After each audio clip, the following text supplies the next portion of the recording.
Patrick Cooch from the Carlton Footy Club. You're listening to the Coaches Panel. James Walker here from the Brisbane Lions. Jason Johannesson from the Western Bulldogs. Luke Parker here from the Sydney Swans. It's Roy Sloane here from the Adelaide Crows, and you're listening to the Coaches Panel. Max Gawn, Melbourne Football Club. This is Nat Fyfe from the Fremantle Footy Club, and you're listening to the Coaches Panel. Hello friends, you've got MJ from the Coaches Panel. Who are we talking about today and the 50 most relevant at number 2? Well, you heard him in the intro. The Melbourne Demons skipper and the highest priced player across all formats for 2021, Max Gawn. But can you start him? Are you brave enough to go against him, or you just want to take the headache out of the way and just lock him down? We're going to talk all things Max Gawn throughout this episode. Joining me as fellow panelist, Jimmy. Hello, mate. How are you? Hello, MJ. Hello, listeners. Good to be back again. Mate, we've got you back for the, penultimate? I don't know. Second. Yeah, something like that. Something like that. Shut up, MJ. I work in radio. I'm meant to know how to speak proper words. Hey, look, this 29-year-old Melbourne Demons ruckman had an absolute monster season last year. His top score in AFL Fantasy and DreamTeam was an unadjusted 131. It was absolute monster last year against your boys, the eventual premiers, the Richmond Football Club. While in SuperCoach, his top score for the year, a 185 against John Segler and the Hawthorn Football Club. Those scores are both way miles away from his career scores. They both happened the season prior in 2019. It was a 154 against the North Melbourne Footy Club in AFL Fantasy and DreamTeam, while in SuperCoach, in that same game, he reached the 200 club with a 2-1-2. He's priced at an AFL Fantasy and DreamTeam average of 98.9. Again, remember, these are the shorter quarters because of that, but he has been adjusted up in AFL Fantasy by multiplying it by 1.25 up to a career high, one would suggest, a 123.6. Certainly a career high average, though, in SuperCoach. An absolute beast of a score, a 139.8. In that format, well, he's pricey. In fact, everywhere. You're spending a lot of your salary cap to get him. $751,400 in SuperCoach, just over $940K in AFL Fantasy, and just a touch over $910,000 in DreamTeam. And Jimmy, he's expensive, but gosh, he feels like he's worth every single cent given what he's done over the past few seasons. Well, as you said, it's hard to make a case against him at this point. He's, you know what you're getting with him. He's done it for a long enough time now that it's, he's as good as his 2020 numbers were. It's not like that was a one-off either. Yeah. He's consistently been one of the big guns for a long while now. And I can't see too many reasons why he wouldn't be again this year. Well, I'm totally with you. And again, we'll look at some reasons for why you may choose to go against Max Gawn throughout this episode. I'll be honest, he's at number 2. So clearly I rate him pretty highly as a relevant player in 2021 in your fantasy footy year. If we break down a look into his fantasy footy data of what he delivered for us last year. In DreamTeam, he averaged 98.9. Like I said, that's been adjusted up in AFL Fantasy to a career high 123. But that year, it featured 7 pure tons. 2 of them over 120, which is just incredible when you think about those shortened quarters and the role that he plays. And he had an additional 5 scores between 80 and 99. Due to the shortened quarters in this format of the game, 80 was considered the ton of 2020. So in reality, 12 of his 14 games, he scored the equivalent of a ton. If you were to remove Luke Dunstan's 1-game average of 100, which to be fair, you should be doing, then he's the clear top-ranked player by average across DreamTeam and AFL Fantasy last year. In SuperCoach, even better. He averaged a career-high 139.9, just ever so close of joining that 140 club. He scored 12 tons from 14 games. 11 of these tons were 120 or above, and 7 of them were over 150. Only 2 games he did not ton up. One of them was a 93. The other was an 87. If your worst game of the year is 87, man, you're doing something pretty spectacular as a fantasy footy player. He's the clear number one average player from last year. He's one of only two guys that averaged over 125 last year. In fact, he's 17 points per game ahead of the third average player last year in Jack's. Like, he's just that good. And I've mentioned, Jimmy, that he missed 3 games last year, and we'll talk about the injury stuff maybe as we go along. But he's still missing 3 games, ranked 9th for total points in all of SuperCoach. He was about 40 points behind Petrarca, about 20 points behind Bontempelli. They played every game and are clearly inside the top 10. And he outperformed Patrick Dangerfield and Tom Mitchell, who were staples in our SuperCoach side last year. He was just a beast. That's a fair resume he's put together, isn't it? That's not bad at all. It's and as you say, that means he's coming with a pretty high price tag, and that, I think, is the only reason that coaches might be thinking, maybe I'll bet against him for the first half of the season. And that's an interesting perspective, isn't it? You look at, that no one's going to challenge or question that Max Gawn is one of the elite rucks in the game. He clearly is. Some might have question marks, and we've talked about this in the Brodie Grundy episode. Some might have question marks about whether he can get back to being a top 2 ruck. Some might believe a Riley O'Brien could earn his way into that top 2 territory. I haven't heard or seen a compelling argument yet outside of injury to suggest that Max is going to drop outside of the top 2. The others, I've heard it. But for Max, I haven't heard that argument just yet. But the argument to maybe pursue him as a starting squad option, as opposed to an upgrade target, which you alluded to there, Jimmy, it is open for discussion. Last year in AFL Fantasy and DreamTeam, he ended the year 6th highest averaging player across all lines, clear top 2 ruck, an average of 111 in DreamTeam and Fantasy, 16 tons, and 9 of them were 120 or above. While in SuperCoach that same year, 2019, 2nd highest averaging player, ranked 5th for total points, 18 tons, 13 of them over 120, and 4 over 150. That included that career high 212 against North Melbourne. But if you look at the 2 years prior to this year, and again, it was an interesting year for us, and we did see some unique weighting of points in SuperCoach. His averages over the 2 seasons prior are 127.5, a 128.3 in SuperCoach. So he's jumped up about 12 to 13 points per game there in terms of what he delivered this year. And it's a 111.3, a 111.2 in DreamTeam and Fantasy, while an adjusted average up at 123. So he's kind of at a price point where he's 12 to 13 points ahead of what the 2 seasons of data he's previously shown. Is that just the evolution and growth and the dominance of Max Gawn? Or are we, I hate saying the term, are we overpaying for him in our starting squad?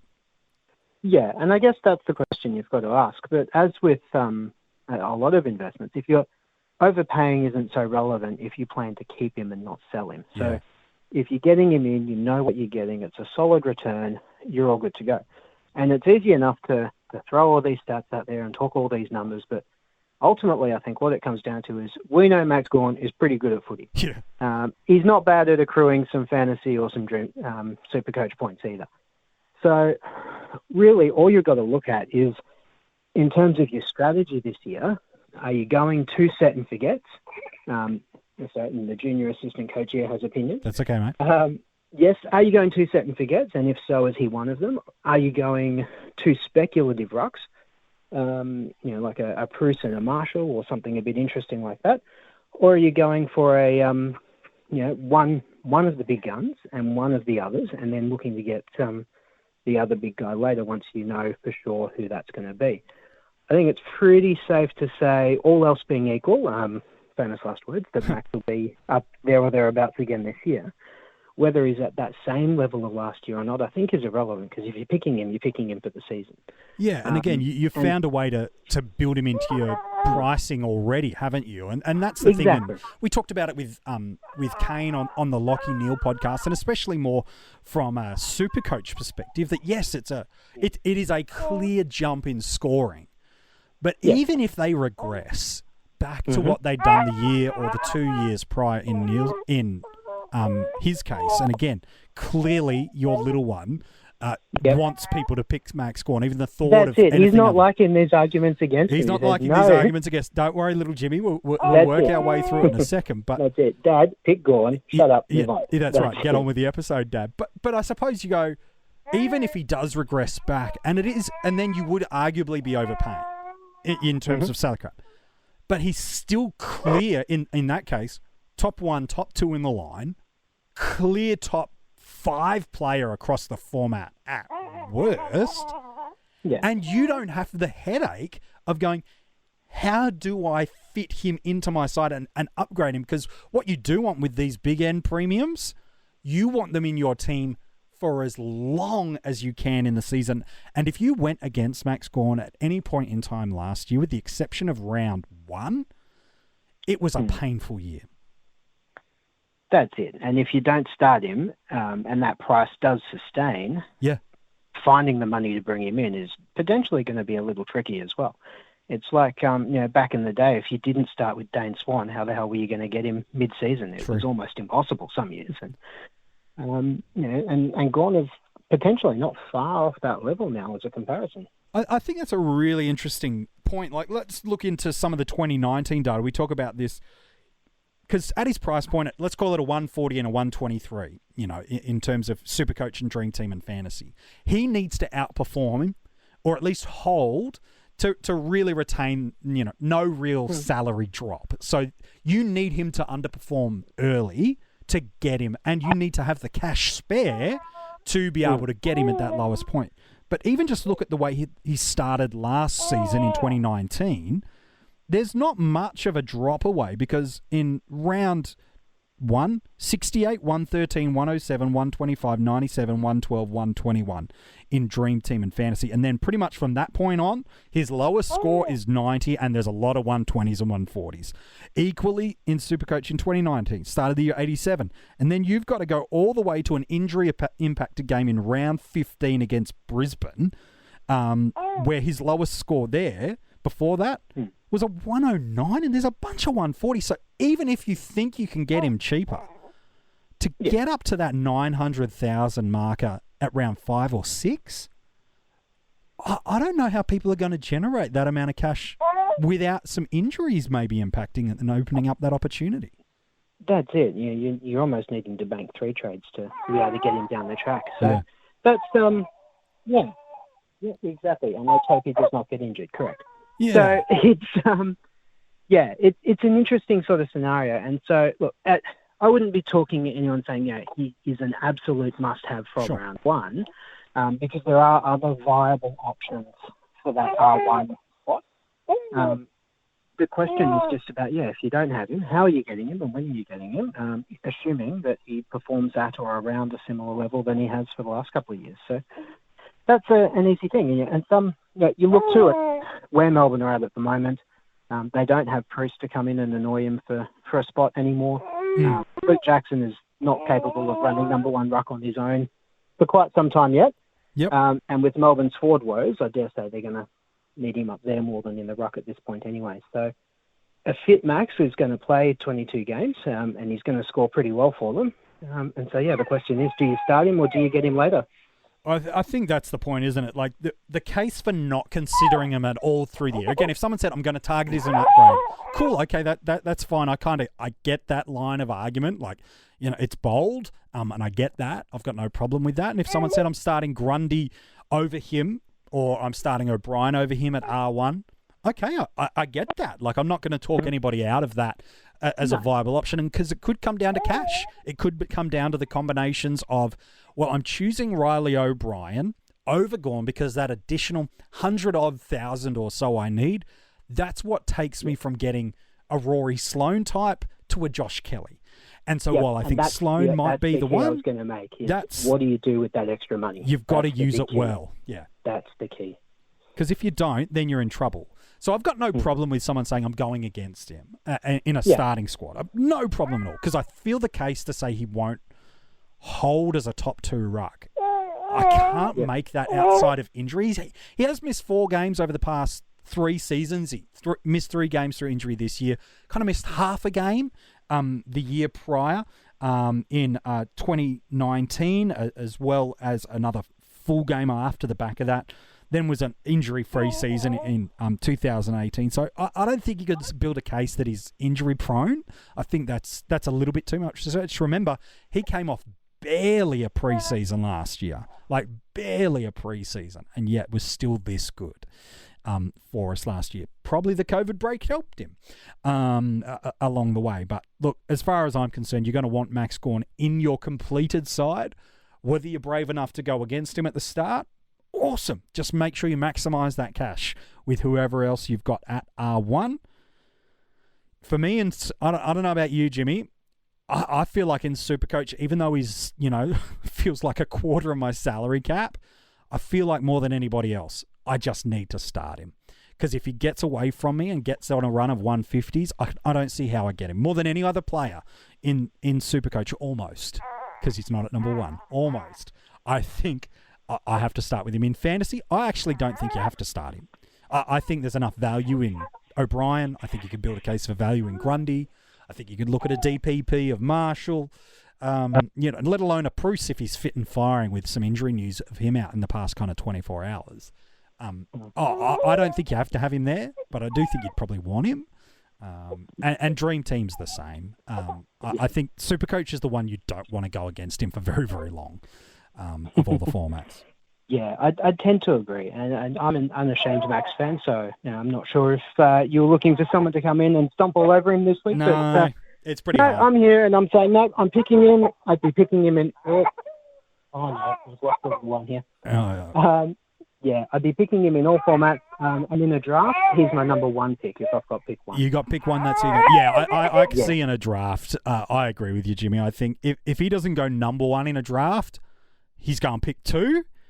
And if for some lucky reason you find yourself with a 3rd overall pick and Gawn is still sitting on the board, Christmas has come and you've won the draft at pick 3. Like you could pick Shy Bolton in the 2nd round and you still won the draft. That's no slight on Shy. He's just not a 2nd round draft pick. You've won the draft if you get Gawn at pick 3. I think he's clearly, if I got pick 1 in a draft, I'm picking Gawn in all formats, by the way. Yeah, no, agree completely. That's a very happy scenario. All right. Well, there you go. That is our thoughts. Jimmy, you need to go back to being a parent, and everyone that's got a young child that's been listening to this episode has been like double checking themselves and their own child. So thank you for helping us all through this episode, mate. Happy to help, mate. Sorry about the noise, but this one needs a nap, I think. And are you talking about yourself or are you talking about your child? Yeah, no, that's him. Okay, fair enough too. Well, if you want to go read the article on Max, it is online now for you at coachespanel.tv. All the other 49 other players, including him, they are revealed so far in the 50 most relevant. There is a heap of podcasts to get through as well. Make sure if you're just getting in a preseason, go back through. There is hours upon hours to listen through and to check out. And if you're loving what you've got from the Coaches Panel in the preseason, we'd so love you to join our Patreon supporter group. Not only is it your way of financially thanking and supporting the Coaches Panel to do what we as a whole team do. It's not just me, even though you hear me a lot on the podcast. There is a bunch of guys behind the scenes doing a power of work across social media, the podcast, the articles. There is a ton of stuff still to come in the next month before the preseason gets underway into round 1. And if you'd love to get some exclusive content, some team reveals, some group chats, a bunch of other stuff, and you can find out who's number 1. Let's be honest, we all know who it is at this point in time. But if you'd like to hear the episode early, you can jump on, join our Patreon supporter group. All the links for that are at coachespanel.tv. All right, we're here. The number 1 player in the 50 most relevant. You know who he is by now. There's no surprises. But why? That's the question. Why is he at number 1 for me in 2021? I'll tell you tomorrow as we wrap up the 50 most relevant for a whole new season.